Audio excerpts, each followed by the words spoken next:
In today's video, I'm going to teach you how to conduct capacity planning in Azure DevOps like a pro. As a Scrum Master, having a comprehensive grasp of capacity planning is crucial, and in this guide, we'll tackle each step with clear explanations. We'll explore key concepts, set up configurations in Azure DevOps, and offer practical tips to optimize your sprint planning process. First, let's start by defining the sprint or iteration. Within your project environment, navigate to the project settings, then head over to boards. From there, dive into project configuration, and you'll find iterations. It's essential to ensure your sprint is meticulously defined, complete with the correct start and finish dates. Next, make sure your team is linked to this sprint. To do this, go to Teams, find your specific team, then select iterations, and ensure the sprint is properly selected. This will allow it to populate in the team's sprint backlog, setting the stage for seamless synchronization. Now let's move on to the Capacity tab for the sprint. Head over to Boards, find Sprints, select your team, and focus on either your current or upcoming sprint. At the top, you'll notice a Capacity tab or a button, which you want to click. It's crucial here to have all team members listed.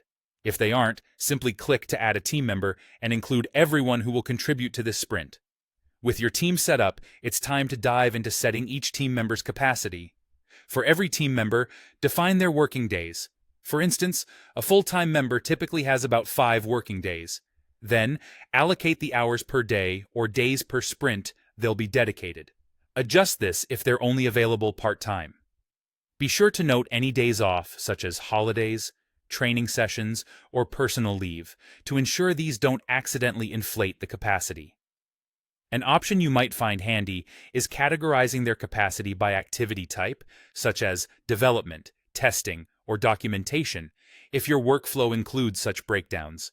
And remember, once you've configured everything, hit Save. This step is crucial. Otherwise, your settings will vanish if you navigate away. With everyone's capacities set, Azure DevOps automatically displays the total team capacity for the sprint, which aggregates individual capacities after subtracting any days off. This view can be finely tuned by toggling the work details or capacity bars, offering an insightful look into the workload versus available capacity, a valuable tool when planning and managing the sprint. Finally, bring everything into action during sprint planning. Within the sprint backlog, pull tasks from the product backlog until you reach that capacity threshold. For each work item, ensure there's an estimate, typically in hours, to sync with Azure DevOps' calculations. Rely on your capacity chart to keep an eye on remaining hours versus assigned work. If you find your plan exceeds capacity, consider reducing scope or shifting tasks.